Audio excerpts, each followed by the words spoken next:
ETF index mutual funds నేర్చుకుని stock మార్కెట్లో రాణించాలనుకుంటున్నారా? వెంటనే ఈ నెంబర్కి కాల్ చేయండి.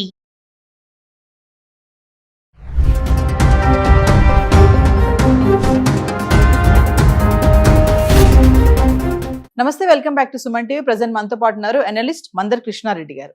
నమస్తే సార్. నమస్తే అమ్మా. Sir, H1B visa, OPT, F1 వీటి గురించి మాట్లాడుకుంటే, ఎవరైతే ఓపీటీ, F1 వీసా పైన ఉంటారో వాళ్ళు గనక H1B వీసా గనక మారితే, ఏదైతే ఫీజు రీసెంట్ గా ట్రంప్ తీసుకున్న నిర్ణయం ఏదైతే ఉందో 99 లక్షలు కట్టాలి అని చెప్పేసి, అది మినహాయింపు ఉంటుంది అని చెప్పేసి ఒక వార్త అయితే వస్తుంది. ఒకసారి వివరాలకు వెళ్తే సార్. గతంలో విద్యార్థి దశలో ఉండేటువంటి వాళ్ళు ఎవరైనా సరే, అంటే F1B వీసా మీద వెళ్ళిన వాళ్ళు, F1 వీసా మీద వెళ్ళిన వాళ్ళు, లేదా L1 వీసా మీద ఉండే వాళ్ళు కూడా అక్కడ ఆల్రెడీ అమెరికాలో ఉంటే వాళ్ళు H1B వీసాకు అప్లై చేసుకున్నట్టయితే వాళ్ళకి ఏ రకంగా కూడా $1,00,000 కట్టాల్సిన అవసరం లేదు అనే మినహాయింపు ఇస్తూ ఈ మధ్య ప్రకటన వెలువడింది. దాంట్లో ఇంకొంచెం వివరంగా వాళ్ళు చెప్పినట్టు మాటలు ఏమిటంటే, విద్యార్థి వీసా కింద కానీ లేదా ఓపీటీ, ఆప్షనల్ ప్రాక్టికల్ ట్రైనింగ్ ఎవరైతే చేస్తున్నారో, అంటే విద్యార్థి దశ తర్వాత నెక్స్ట్ స్టూడెంట్గా అయిపోయి నెక్స్ట్ వాళ్ళు ఓపీటీ కింద ఉండేటువంటి వాళ్ళు, వీళ్ళు ఎవరైనా సరే H1B వీసాకి ఏదైనా అప్లై చేసుకున్నట్టయితే విద్యార్థి చదువు పూర్తయిన డేట్ నుంచి కానీ ఓపీటీ పూర్తయిన డేట్ నుంచి కానీ 60 రోజుల లోపల వాళ్ళు ఈ అవకాశం వాళ్ళకు ఉంటుంది. అంటే విద్యార్థి దశలో ఉండేప్పుడే వాళ్ళు H1B వీసాకి అప్లై చేసుకోవచ్చు. అది డైరెక్ట్గా విద్యార్థిగా పూర్తి చేసుకున్న తర్వాత అయినా వాళ్ళు అప్లై జాయిన్ కావచ్చు. లేకుండా కూడా వాళ్ళకి అంతవరకు ఉన్న చదువు సరిపోతుంది, మిగతాది పూర్తి చేయకపోయినా సరే వాళ్ళకి ఉద్యోగం వస్తున్నా కూడా డైరెక్ట్ వెళ్ళి వాళ్ళు ఉద్యోగంలో జాయిన్ కావచ్చు. లేదా ఉద్యోగం వాళ్ళ చదువు పూర్తయినాక 60 రోజుల లోపల ఎప్పుడైనా సరే ఉద్యోగం సంపాదించుకుని వాళ్ళు ముందుకెళ్ళడానికి అవకాశం ఉంది. లేదా దాని తర్వాత ఎడ్యుకేషన్ తర్వాత ఎలాగో ఓపీటీ వస్తుంది కాబట్టి ఓపీటీసీ పీరియడ్ పూర్తయిన 60 రోజుల్లో అయినా సరే వాళ్ళు దీన్ని ఉపయోగించుకోవడానికి అవకాశం ఉంది. వీళ్ళెవరు మాత్రం కంపల్సరీగా వాళ్ళెవరు ఈ $1,00,000 నుంచి మినహాయింపు పొందినట్టే లెక్క.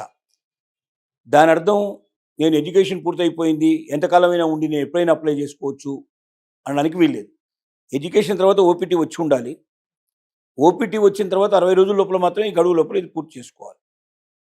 ఓపీటీ తర్వాత 60 రోజుల లోపల కూడా పూర్తి చేసుకోకపోతే తిరుగుటపాలో ఇండియాకు రావాల్సిన పరిస్థితులు ఏర్పడతాయి, వాళ్ళ దేశానికి వెళ్ళాల్సిన పరిస్థితి ఏర్పడుతుంది.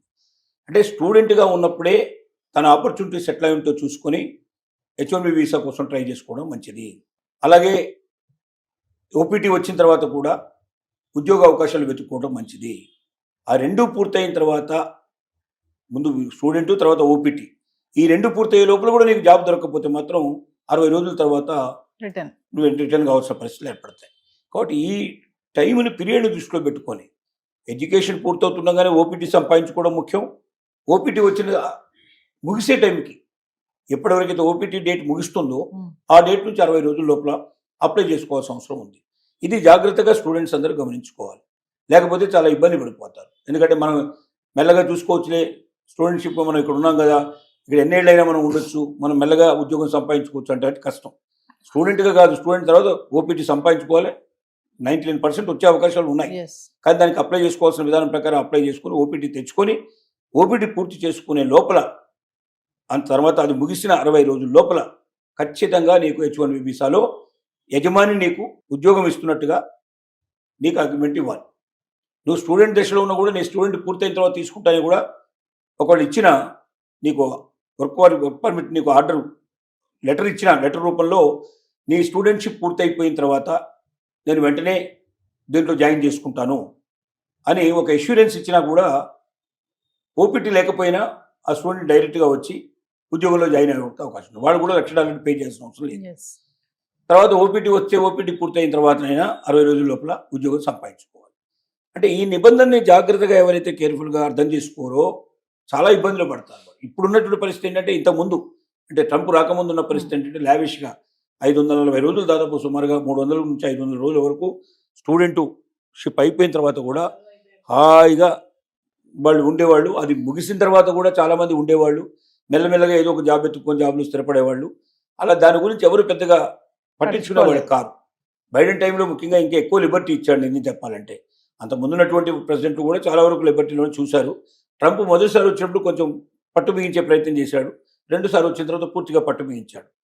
స్టూడెంట్స్ మాకు అవకాశం ఉంది కదా, ఇంకా మేము $1,00,000 కట్టాల్సిన అవసరం లేదు కదా అని ఆలోచించకుండా ఇప్పటి నుంచే ప్రతిరోజు జాగ్రత్తగా ఆలోచించి ఏ జాబ్స్ కనువైన చదువు తను చదువుతున్నాడా, లేక తన చదువుకు అనువైనటువంటి ఉద్యోగాలు ఏం దొరుకుతాయా అనేది రీసెర్చ్ చేసి తెలుసుకొని దానికి సంబంధించిన ఇప్పటి నుంచే విద్యార్థిగా ఉండే అప్లై చేసుకుంటూ ఆ జాబ్కు ఎలిజిబిలిటీ సంపాదించుకొని నా విద్యార్థి దశ ఈ రోజుతో పూర్తి కాబోతుంది, ఆ రోజు నెక్స్ట్ డే నేను మీ దగ్గర వచ్చి జాయిన్ అవ్వడానికి నాకు అవకాశం కల్పించండి అంటూ ముందుగానే వాళ్ళ దగ్గర నుంచి లెటర్ తీసుకునే ప్రయత్నం చేయడం చాలా మంచిది. లేదంటే కనీసం ఓటీపీ టైంలో అయినా, చాలా ఎక్కువ పీరియడ్ ఓటీపీ ఉంటుందో ఆ టైంలో అయినా సరే సంపాదించుకోగలిగే అవకాశం ఉంటే స్థిరంగా అక్కడే ఉంటాడు. లేకపోతే మళ్ళీ ఇండియాకు లేకపోతే ఎవరి దేశానికి వాళ్ళు వెళ్ళిపోవాల్సిన పరిస్థితి ఏర్పడుతుంది. దీని యొక్క సారాంశం. అంటే F1 వీసా పైన ఎవరైతే ఉంటారో వాళ్ళు అక్కడే ఉండి ఆ పీరియడ్ లోనే H1B వీసా కనుక టర్న్ అవుతే ఈ ఫీజు ఏదైతే ఉందో కట్టాల్సిన అవసరం ఉండదు. అసలు లేదు. ఎస్ ఓటీపీలో కూడా జనరల్గా స్టూడెంట్ దశ నుంచి ఓటీపీకి వస్తారు. ఓటీపీ అంటే స్టూడెంట్ దశ ముగితేనే ఓటీపీ వచ్చేది మీకు. ఓపీటీ వస్తుంది. ఓపీటీ అంటే అది ఆప్షనల్ ప్రాక్టికల్ ట్రైనింగ్ కాబట్టి ఓపీ టైంలోనే ఇతను ఉద్యోగానికి సంపాదించుకునే ప్రయత్నంలో చేయాలి. స్టూడెంట్ దశ కానీ ఓపీ టైం కానీ ఈ రెండు టైమింగ్స్ కుదరకపోతే 60 రోజులు టైం, ఆ తర్వాత కథం అయిపోతుంది. తర్వాత తొందరపడితే ఇంకా లాభం లేని పరిస్థితి ఏర్పడుతుంది. కాబట్టి చాలా జాగ్రత్త పడాలి. Thank you.